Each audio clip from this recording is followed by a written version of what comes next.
nhiễm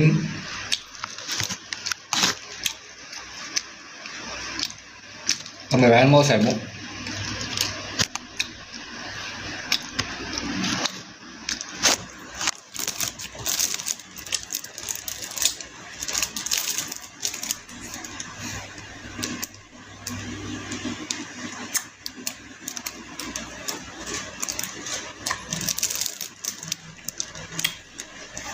rồi thôi xong mấy bạn rồi xong chọn một thay này ra xong một xong hai kia lắm tay đó anh bọn hay xem một thay bên nhà xong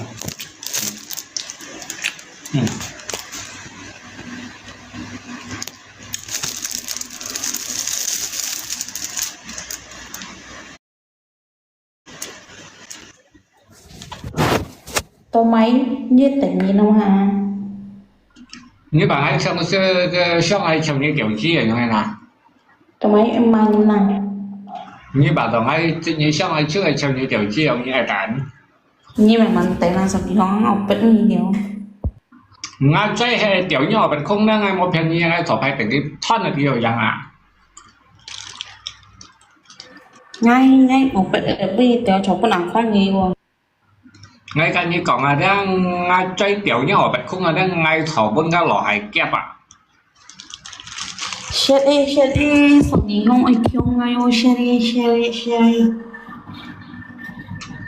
ngay tiểu nhỏ ở bên đang ngay thọ phải tại trường xuông Share đi, thấy rằng share sập nhìn không ai kêu ngay hơn. khéo nữa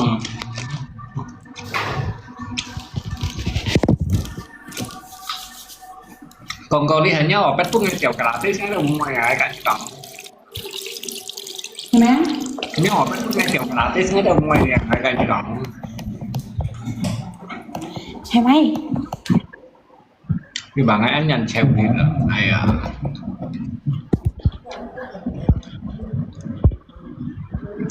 còn được anh không như tao mười tô chén như tao ở đây nhận năm ba leo ngay cái như đó ngay đây món nhé mười xin nó hát để chat theo đeo cắt đầu lòng cả có như mày xì năng cái món chắc phải chọn chân không phải chọn coi càng áo chay tiểu lơi trong lòng không ngày mang vô thầu vậy mình ngọ bệ có thật dễ là bây giờ chơi thật xẻ ngáo chay thật say nhở phải thật cho cái đó mình ngọ bệ thua chơi thật xẻ ngáo chay là mới phải thật say như mẫu con nhở như tay gắn nhìn còn nhìn gắn cái những con ngắt ngọn gì ăn gắn gì còn như ở bệ cho gì coi gắn nhưng mà việc anh muốn như không có mua như còn ngáo chay xảy ra cái gì còn như có ngọ ở bệ cho ở mấy con cô mấy ngay chỉ là hay nhỏ phải cho chứ mình cho chơi che cháu như chơi trẻ đúng nó chơi với ngọ bên mấy cho á hơn mày cho cái ngay khỏi chỉ còn nhiều món này như bố xin như thế mấy phút giờ như thế mấy điều chơi mấy phút giờ cái tông nó dùng cho ai giờ đi hát ngọn mày cho đi về nhiều mua ở bên từ thân sạch lo à hay á nó mình nó phải hay như tông như mà kình cho cái gì còn hả bởi lên lạnh ê như sáng nay nhau hình nó mua lại chứ ấy ô mua chỉ người ta chậu nhé chậu lên là mua thầu đâu nghe bao nhiêu còn cái chậu lên 14 thầu ấy còn có mấy sao như phiên nhiều nó chụp như nhiều kiểu mấy mặt mới còn em nhớ cái còn anh thằng nào ngày mang chụp bên cái tiểu có sáng kiểu trong nhưng mang chụp tiểu ngay trường số 2我不掉到被摸頭一樣，咪耶一樣啊！條一蚊阿仔就睇一樣，喺掉菜粗一樣，咪黐巴一樣，上年可能我呢愛一樣嘅大病我聽và tự nhiên phiền như này nhưng bây giờ ngày mang chụp bên giờ cũng sáng kiểu những tiểu cái nhân hồi小身，仲記得可能阿小身咯，一樣見到阿仔提呢一樣，阿仔又掉呢樣，有乜咪錯嘅學筆嘅少人咯，講係乜嘢này sao như phiên như này sang ngày mới còn cái ngày mới còn cái nào còn cái ở bên bố bà thỉnh phút như rồi chứ còn mới dẫn như tròn theo này mày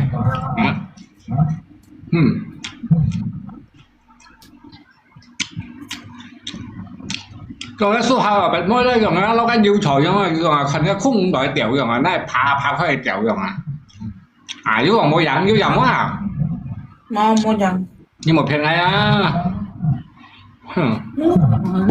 Nó coi như nó sồn thì không tập đấy thân mà. Nhá nhoi nhá nhoi Nếu bị lo sao?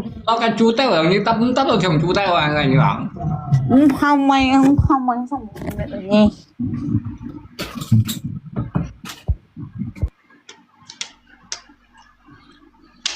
Mỗi mình cầm đại tiếng người thân là rất rất mà. Số 2 bảy những đại tiếng số 2.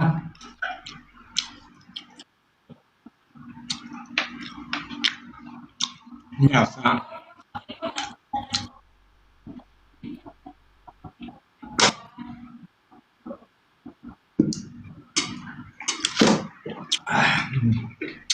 Nhắn ăn tao thảo vùng bao nhiêu khách chi này.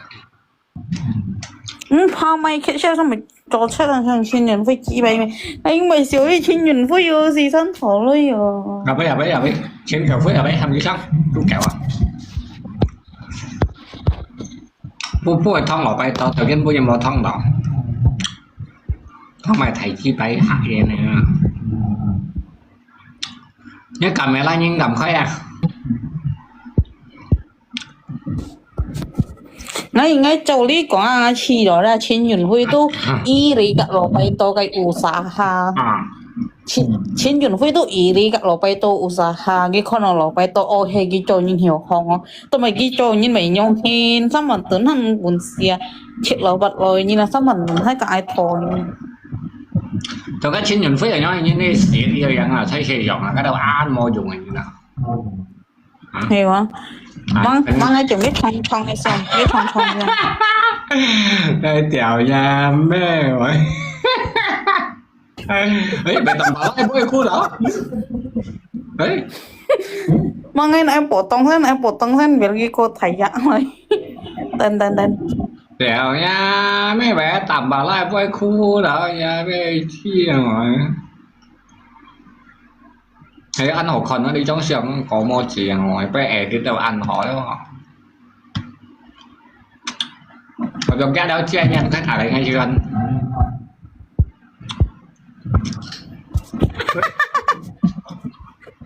Nó thấy nhau em nhân rồi trò à? Ban trò à? Cái số cái lịch trình mà ăn chứ không phải chiang.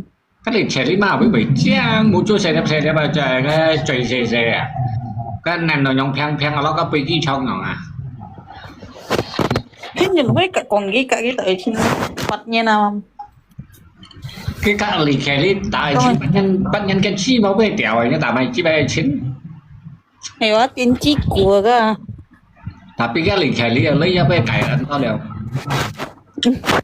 Hay là tôi mua tự tốn lấy tự tốn hòa mày. Như cả hai ta lại xin sắm nhắn nhiều cái tiểu thì bảo không? Yêu cho ngay. Yêu cho. Chuyện chắc là. Đây cái còn chín nhận phí cái mà có sao ngay còn chín nhận phí à cái cho nhìn mồi nhông hay nói cái xin khét lò bay tới cái phần cái căn hết đấy rồi. Bà tây nhi ăn một xí mình nhìn gì xí. Nhớ đến ngay cả như tập anh nhân như bé tiểu à, cái giờ mới dặn còn hỏi á. Như dòng còn họ lấy cái nào còn họ lấy. À đâu anh là đây rồi giúp cho anh nhân nó. Cái còn chín nhận phí ý đi. Hati kalau apa itu một trăm năm còn là tiền chim mai xong ăn quán này à may nhá xong nhập đây yang pantai sen xong nhập chơi nggak lagi press ngamian cái konya nó Sony yang press seloi sen lại đấy mình cái bẻ nhau bẻ mồ cao lên không bị sai hiểu rồi cả shit cái thời sống sale trên nhiều nó phải cho chết thì lấy mà mày ở bên hay thành gạch thùng á chi bài mẹ nữa rồi cái lịch hè đi thành gạch thùng á hay cả shit thời sống sale thì chỉ lấy mà thành gạch thùng mà cái rồi cho chết này cho như tiền chia mình chỉ có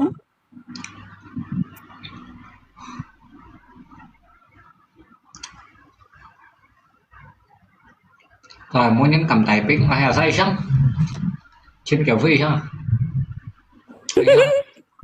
là say sắm Mùa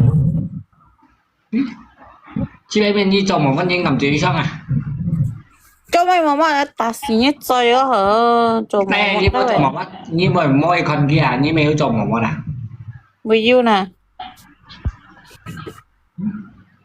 chồng một về môi chồng một văn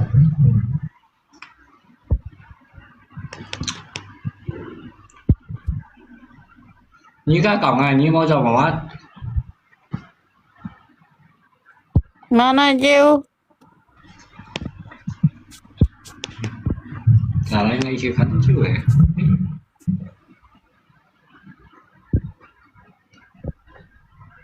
nó tự nhiên chơi phê quá hả sao này ngon mà set e thể sống sale à với một còn món à như khánh ghế ngay nó một món đã dốc như chậm có thể đây như mày gì xí hả hả ồ chiều sáng đối sáng nhau mày vợ mình mà sáng sáng này ai ở ngay sẽ bảo ai chẳng này sao lơ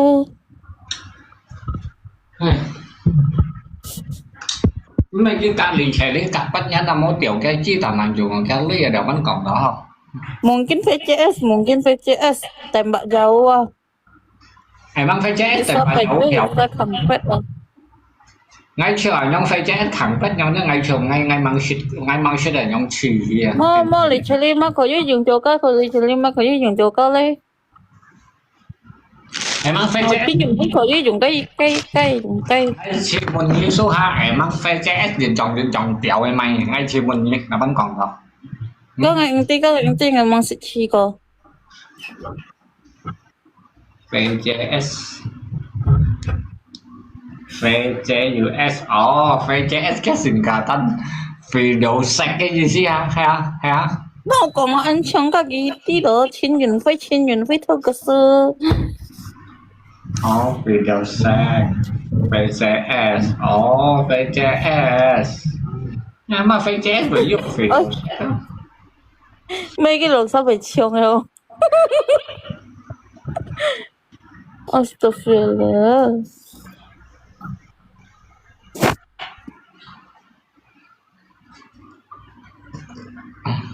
bây giờ sao các mày check tả thiện lấy đấy cái theo ngay phải check cái thiện cái khẳng là cái đời cái trường này trong ngày mang đi cái trong ngày mình đỏ ngay xin là bất nhân trong mà cái đời cái tả thiện một ngày cái ngày thành lại khẳng á như cái kẻ gia đình trong đó như thế này sao không bày sao kẻ gia đình trong đó là bút phên tiền đó à bút dây xét ra trong nhân lọ như thế đâu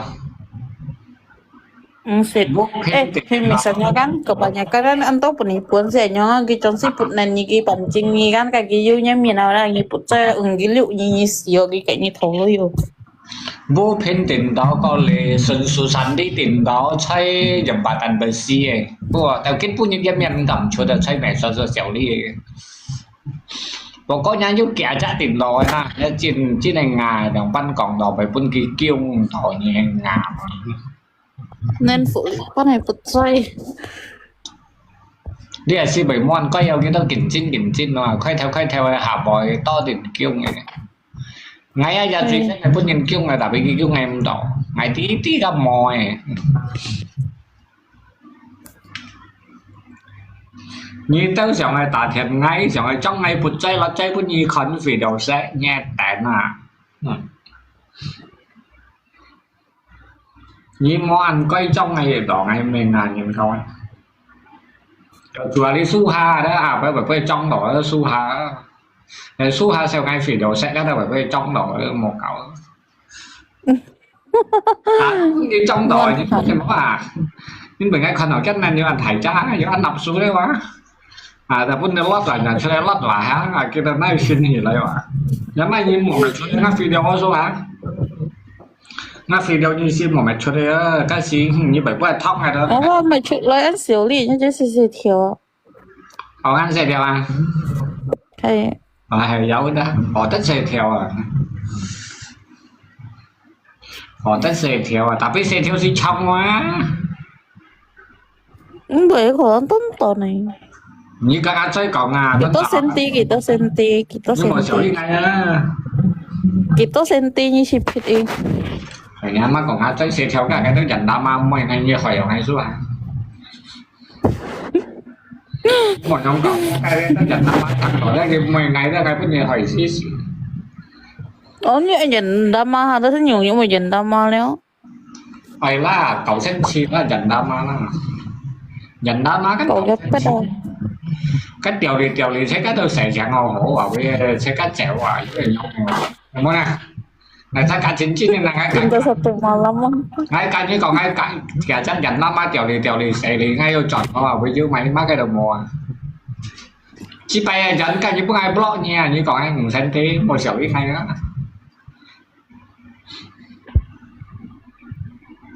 ngay theo cũng cả chắc dành lắm á tiểu lì yếu chọn mà tại đó lì còn như này tapi kan mới còn cái men á sang có nhiều số niệm thoáng hả sang có nhiều ngày nhưng mà có ngày vô còn khen à ngay khi phải vô thải à dành năm ao ở to à sao cái ơi những thằng mày khét này nhưng con ngắm men bệt tiểu dành năm ai men nói như mỏng trước này lón bao nhiêu tiểu anh mới còn dành năm không biết ảo ló cái phụ khi mà ăn như cái tiểu ảo ló như xấu đi nè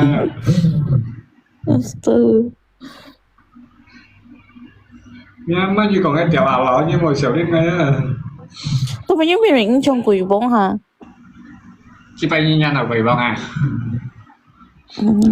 bởi từ khi anh thấy không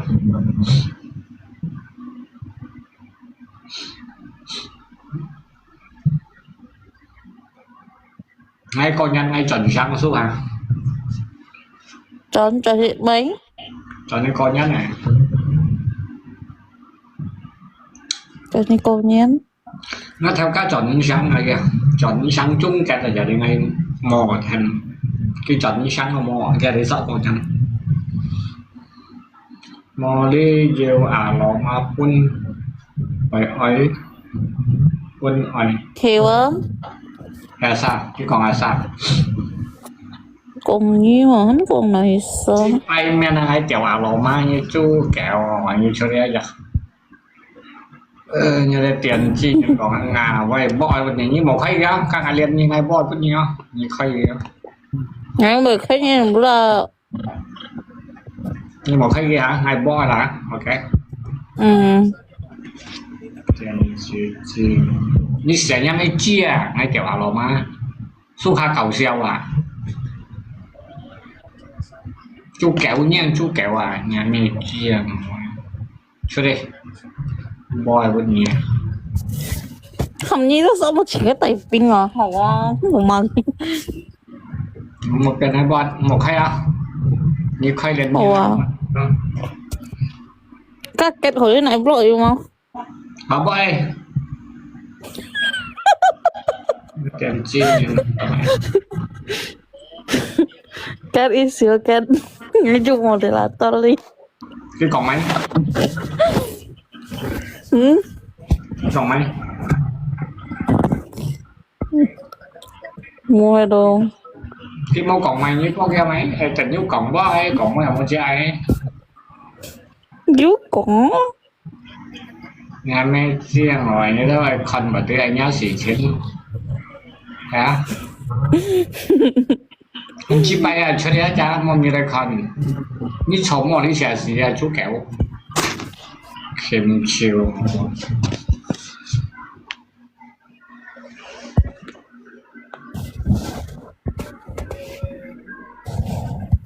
còn ai boy có nhiều không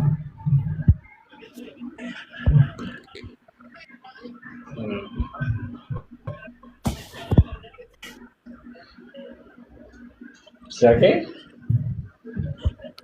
cái nhìn lại cơ sao sao đây có cái con chú kèo cái nhìn nha cái nhìn sao còn chú kèo ấy cái bên kia kìa 第hai à. Mua cái này còn đó. Nhà mấy chi như thế như chồng một đấy còn là như nhà sĩ chuyện mà. Dạ. Như thế dịch vụ của nó chú kẹo ở đây như một đấy còn là với một số cắt à. Sẽ nhà mấy chi đi sẽ. Nhà mấy bênนี้ต้องใส่ของตลอดเลยของฝ่ายมวยอย่างโมใจไว้ไอ้โมนะใส่เพิ่งมาไถขี้ไว้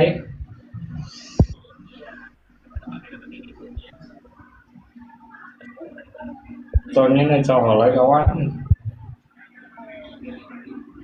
มีชมหมกคนมีชมsố cáchมีมวยคนนั่นยะมีเสี่ยวในของมาใจไว้เห็นต่อไอ้โมนะของมันให้สมมุติให้สมมุติกันนั่นนี่เสียแล้วเสียchiไปอ่ะแก้ว Bún có tài pin lo. Ngay mới những cái tài pin à tao mấy Tôi may nó mà nhờ anh Hàn. giờ đâu mới mua chơi à dari pada pun ngày blog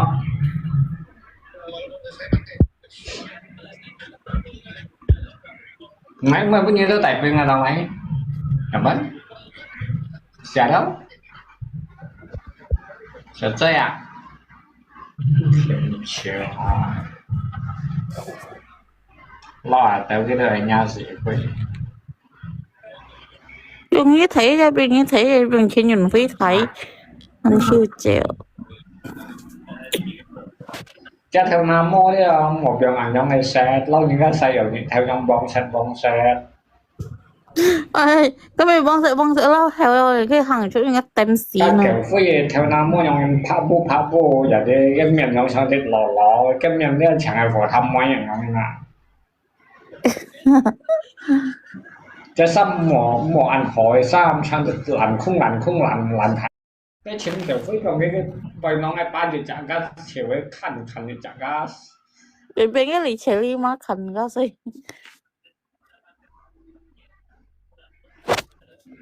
chuyện chi mà nghe vô khổ năng rồi đó là trong cái lạnh suy nhiều Hắn vừa đã nói không.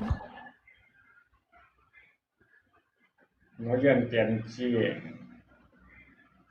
nhà ba nhà mấy dòng xoay nhà lại chuyện đi nhà ba dòng đỏ như nhà mấy dòng đỏ như tiền chi nhà shit nòng này dòng nhà lạnh suy nhiều nè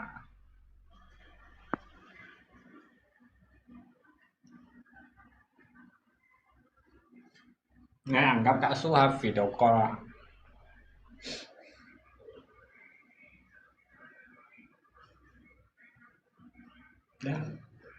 nghe ăn cắp cả số hai tập phỉ đầu con là có anh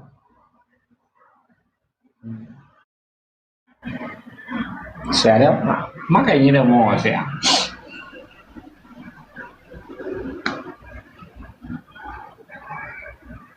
nghe ăn cắp phỉ đầu con là nè phỉ đầu con rồi mai phân ảo tuần họ loại ngay thèm là cho nhân một nhau ngầm một nào chứ cái lại đi cho liệu ngay mình xin nhẹ mình xin lại một cái nhà sĩ trên nắng cái yếuของnhân mạnh gì cái yếuของnhân đại nhân nào á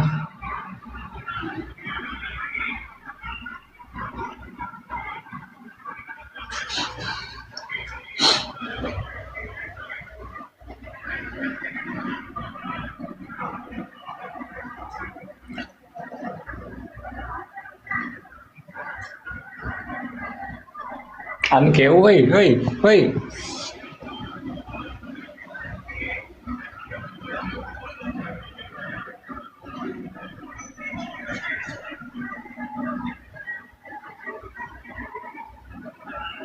phi nè sao lại phi nè nhưng mà khi đem sao lại sao được nhà bệnh nhân phi nè sao mà ngày chuyện gì sao mà ngày gì xin ngày du left và tới từ du nhà ngày du left từ du nhà như sao ngày nhà bệnh nhân Cho ngay cả su học vào đi.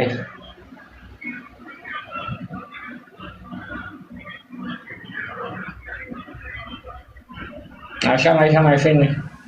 Hello Phin này. Hello cô. Phin này nhà với nhân Phin này. Ngay như chuyện ngay cả fan ngay kan biasa lắm ngay kan you cả lo cũng còn nhà lệ chúng ngay nhiều bập à ngay yeah ngay nhiều pha ngay đi còn Này Phin này như thế là với hết đầu Phin này như vậy shit ngay đi tới ngay bị ngon à Phin này. Saya ini còn nghe thằng thì apa hết rồi. Hả? Tanggalan ya. Tangerang was Sepatan. Oh, Tanggalan này hả? Pasang pasang hết rồi. Cuma ngay cả lo cũng hay nhất penonton setia. Ồ, tôi cũng chưa ngay dưới sang thì còn phải bây giờ nhưng mà đi cả đã số hào. Mà như sốt cái ngay tôi thành xin này, giờ sai. Như sáng hàng ngay tôi想thành chiều như tiểu sai cái tao. Nhưng mà kita thật tại nhìn nào. Nhưng mà đi đó chút kẹo ngay châu mà. Hay quá, như khi cô sẽ kia cho có một cái gì tao tôi phải như nào ăn cắm nhà này. Hay quá, như chẳng. Nhưng mới chia sayaอยู่ ngoài bà xíu còn sáng ngày kan ăn tiệm ăn ẩm thon môn jadi thon hạt môn hàn nèo yang cả lộ cung đượcคนnghe đấy bạn. Ngay giờคนvậy ở Phin này phải ăn dânคนngay gitu loh. Hay à, sáng ngày còn như cả số hai juga chuyện cao siêu. Cái số hai thì cái gì này? Cái số hai trong sau cái dưới đồng sai dưới hồ tròn thì cái dưới còn phải vay cái tô cái số hai là sao? Về tầm mình về đi rồi. Cái con như đâu phải ở chuyển sang chia, jadi ngay còn nó ăn phun hỉ dưới xa con nhớ lắm juga chuyển phun hỉ juga mà mình ok. Cái nhàng hết. Hồi đó ra cầm chén đi nhiều xong vậy ra. Iya, sama. Cuma nhiều phẩm nhưng tí phẩm mày mà. Hay cũng như biasa như phẩm ngay kan chỉnh con chứ chẳng là chỉnh siêu đó nhưng phân hỉ ngay cả老公biasa theo siêu. Ở nhà老公啊，你以後睇鏡望嗌切望，nhà老公要多小心你哋。係睇緊嘅。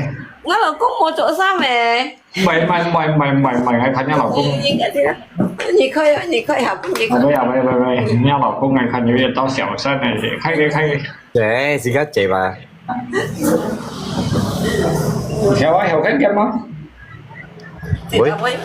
Chị đâu ấy?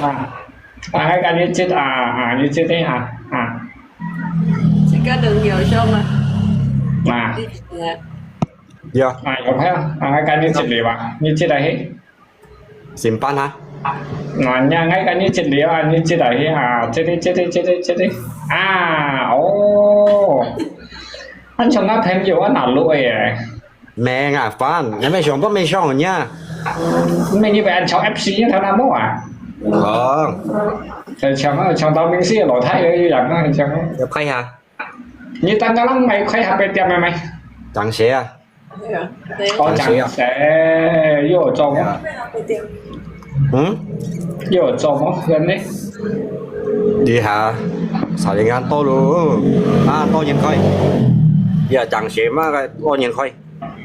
Hay quá, cái đó sao chẳng sẽ ba bài mày super part đó rồi bữa tả chết quá.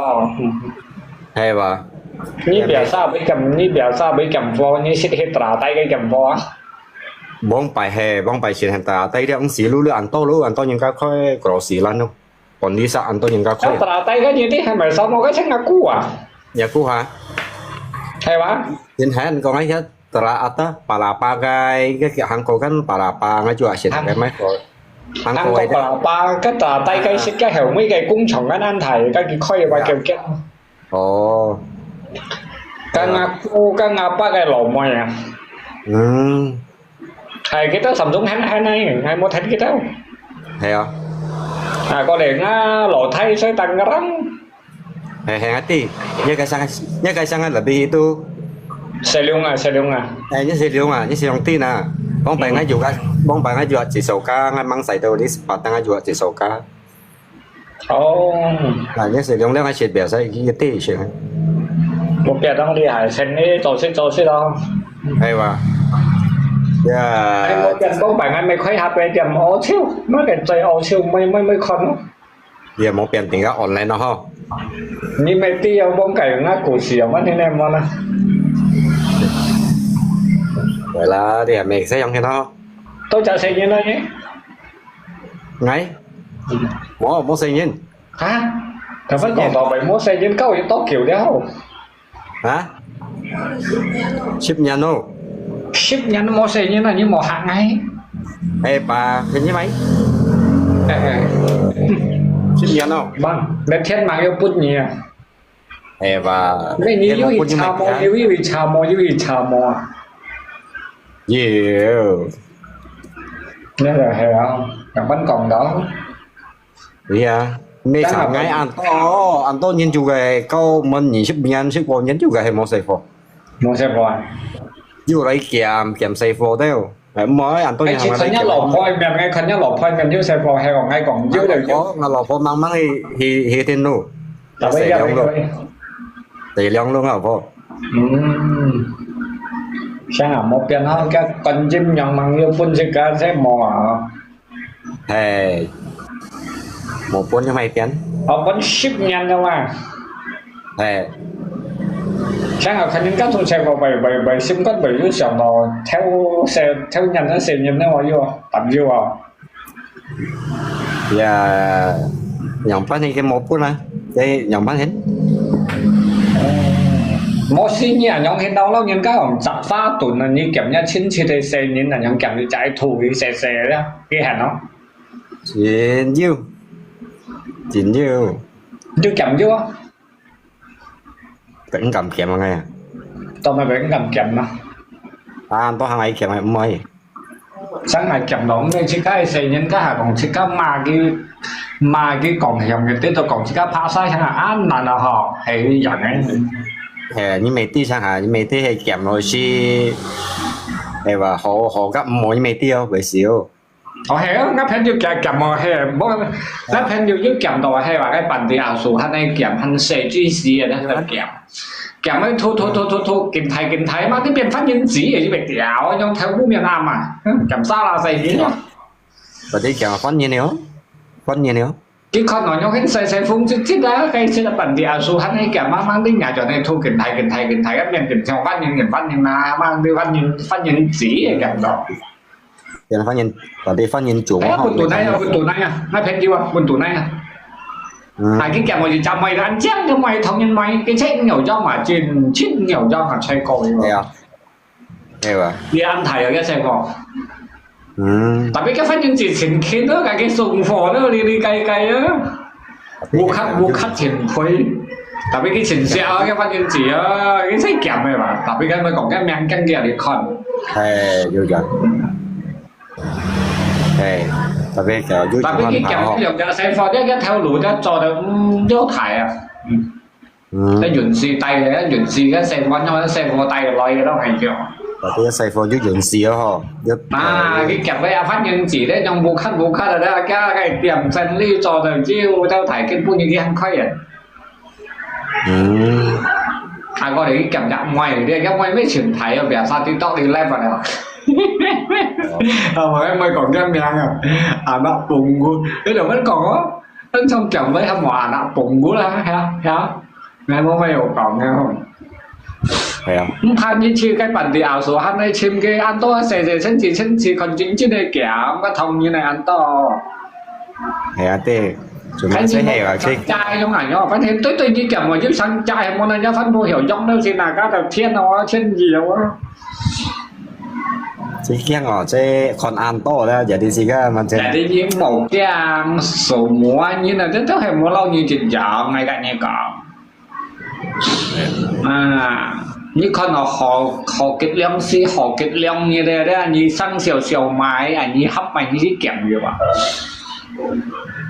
ai câu vẫn ship nhanh mỗi xây những si sang này chắc hay chỉ tỏ ăn phí sim mà một cậu xa là đã sang là còn những cái nằm xe vô đó cái sim con nó chiều chỉ có lâu mồ mà cày nó chiều ăn hết đâu ngày cả như cậu nó tapi như đó cũng không ăn sợi tía yêu trò chuyện trong yêu trò Setia.虽然呀，老婆為掹要用嗰本嘢咧，你特特別食嘅，要磨埋佢啲啊。Dạ, chính xác hay sẹo. như chim trong này chẳng như vậy nó nhà đấy một chỗ có sinh nhân tuần ngày ngày nâu như à trong những ngõ cái gì mà vô chửi á sẽ đang hiểu hè cái theo sim này câu như xây dựng cái mang vô phun như sinh nhân mang vô trong mà phun như giả định như hắn thì theo sim hay sẽ đâu cái phá theo theo lò như thế mà hè được chưa thấy con nó nhìn sim về còn tạo văn thôi nhìn vậy hiểu cái xe做xe反正做xe或者做細貨啦，用雙打就幫擺到佢雙打，用打老婆上去，蠻真。老婆啲啊，như tại cái đó bệnh tim hay chỉ cái tùy xỉu à, 5 chỉ nhân một tạo văn thôi nha. Cái mày chúng. Cái bài ăn salad chỉ cái đó còn cái thằng. Nòng bắt hình sáng mà cho chả cá chùa đó, hay một cá chùa. Chỉ cái 5 chỉ nhân siêu cá chùa. Cá chùa đó gì xí đó. Chủ cá nhưng cá chủ thì cá sẽ处理cái老婆với mỏ处理好了就好。hay còn câu đầu lò phó đó ngàn kèng ở đây sẽ là bảo cả cái xe xong sau đây cái xuống nhỏ muốn cái xuống này bắn nhọn cái mỏ này rồi phân câu cỏ cái tàu máy sẽ là bảo cái năm xong sau à chi ở ngô tiểu đó nhưng mà câu rồi tàu máy chi bấy thì món nào ngay mới còn phải với nữa lò xích còn này nữa hả nhưng mày tiếng ngay sò thì phong còn mấy ngày tôi trầu sò này đó ngay sò nhiều phong là đó tao cộng với mày đấy à dạ thế đi anh như vậy tôi xoay không nào ai 30 cái siêu cái à 30 siêu siêu cái 30 xí như siêu cái hả siêu cái à tại vì con nào nhắm nhận là bị ngay đấy ngay con ngay nói như vậy cổ to xoay mà mang tí như xây còn ngay như siêu mày không ngay siêu nhiêu này như siêu cái ngay siêu cái hay còn kiểu sắp sẵn nha mấy cái mà hay à tao mày con nào nhắm nhận phải ăn lỏ á như món tôi phân kinh sẽ kêu lỏ đấy em mẹ sẽ ăn nào phân à em mẹ sẽ ăn nào phân nhắm ăn nào phân cho mình mà ai dồi mày phân như khi ăn được các mẹ lại bị hay là con này sao con heo xăng chúng ăn kêu bóng bạn mua liu xi chiều hay thân thiết vào mua nhà xi như mỏ léo có lý nhất theo năm mua như chèn tẩm bấy nhà xi như thầy làng bấy có lý đó ngay cả như còn cái nhiều có tô sầu phủ đó hay cái cổ phai thông tin mày còn nói nữa sầu như ăn tô lấy dòng à wow chết chuyện à mỗi sáng là như đây miền nước chẳng chỉ cái theo nam mua đâu tại bảo chắc là theo nam mua theo nông kiểu xuống nữa mỗi sầu dính mấy thôi yêu sầu dính mấy dòng à bởi ra xin người tí ngay nói như thầy còn ngay là mang tiếng sao xin chủ như ngay khăn ngay như đi hà xăm ship tao xây bật đi xăm ship xăm mà chậu cây xăm ship xăm mà kia nhà nó thông nhiên họ ngay chiều như yêu xì ship xây lo ngay chiều như vậy ai vậy ăn lẩu nhưng ngay xì ship xây mày lẩu nhá mày lẩu à mày ăn rồi như chèn tỏ bố xì à mong sao nó mới ăn chóng như thế này xưa nhưng mình ngay to hẹp bia như thế này à tí thì bao nhiêu tùy trong cái biểu diễn hay chiều như họ gì tỏ này họ thì phố chiều tùy trong đâu mong ngày chân sinh này lưu trong đây ngày chân sinh này lưu trong đây mà thấy không ngày sinh đầy đủ hình trong trong để ăn toàn tỏn luôn cao quá tiền số đó ngày một cái gì đó sao còn anh nhá những bị dịch vụ vừa này đó ngày kiểu xịt cát này đó ngày mới về còn mới là ăn nâu à sinh sanh còn quay à hả dạ đi ngáo lắc vào đam như đó sao mà còn mình đang ngày này còn mấy còn kết nhưng mà còn mình ngay kết như đó mòn to con ngày blog à để hay là bị bãi ngay mình nhá xuân xỉn trên này còn rằng là đi chơi hẹp không bác như chiều như nóc ngay như nhỉ ngay chứ đồng sai giống ta chia đi ngay trong chém có ta khỏi chơi đi chơi ha hay còn ai bấy như khỏi chia còn tí to chứ chim hen nhiều mình chim trong xào xong rồi sau thì phải có men trong kia mình kia chứ trong là hộp à mình xịt còn mấy nơi kim chiếu à ý á kia cái最好ăn xịt pro là trong 最好như em mua xả mó à最好吧 mấy cái tờ mò nè xả ra mò này mò chỉ được ngay cái tấn san mò xả đã ngay cái tấn san mò xả ngay còn cái này kìm cái đó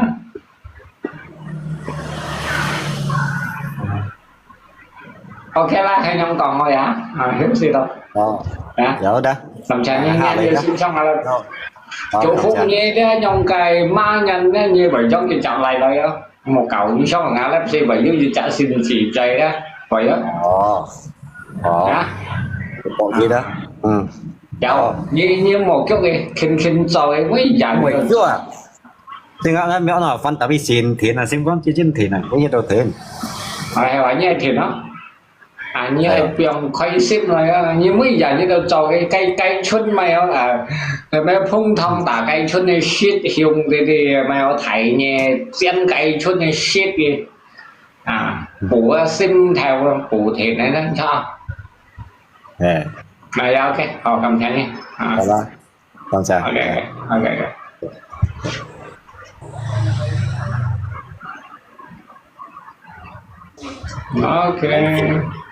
cảm ơn Kim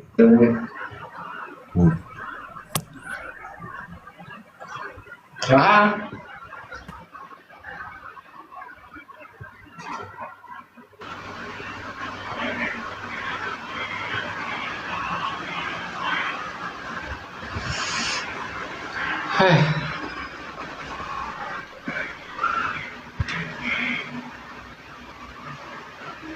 Dạ, nhưng rất là công sức ra được từ đó.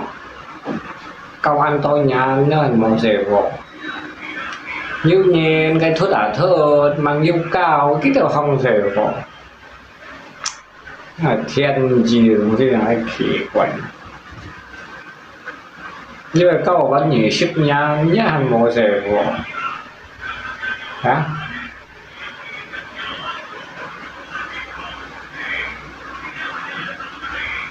Hello. Một lần sẽ tài tiếng bài trình bó ngay như cộng. Một lần lây cho như nào.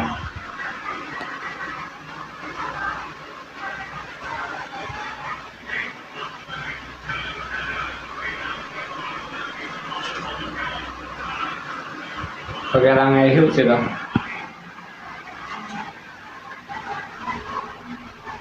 Như thế này còn mà cái hơi xong không? Hơi xong hay tại xong đó.